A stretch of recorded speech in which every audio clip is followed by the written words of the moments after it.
PAGCOR flags an apparent disinformation campaign on the POGO ban. PAGCOR says a document ordering LGUs to terminate all POGOs by August is fake. The agency emphasized that President Marcos has given them until the year end for transition. This means licensed internet gambling licensees may still operate for the time being.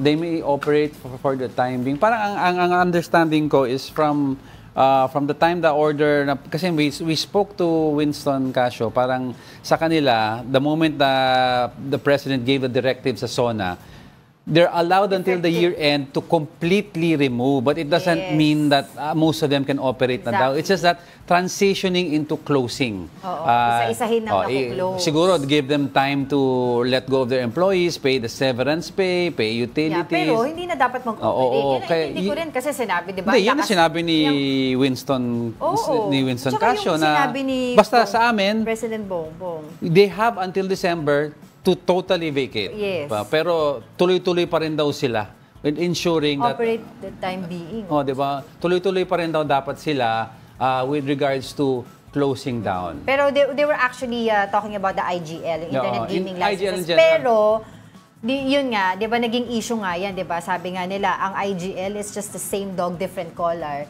pagdating sa Pogo. Pero they're still determining nga daw kung same lang ba sila sa Pogos. Pero for us, 'di ba, ito lang sinasabi ko. Sinabi ni chairman ng PAGCOR before na nung dumating siya, binago niya, naging stricter ang rules ng Pogo. Ito nga ang IGL. So, for me, it's IGL and Pogo is the same. Kasi ang ano naman ng ibang congressman ni Salceda, IGL, you have a Pogo, then you have on-site gambling, 'di ba? Meron yung the off-track betting, mga other things like yung pala apparently that's under IGL. Basta anything that uses the internet, kaya sa bahay mo pa i-access 'yan o meron actual site, IGL daw yun. Yes. Ang sa iba naman, teka lang, when you mean IGL, yun ang dating Pogo license. Diba? Dati may Pogo license, as naging IGL license. Stricter rules daw yun kasi.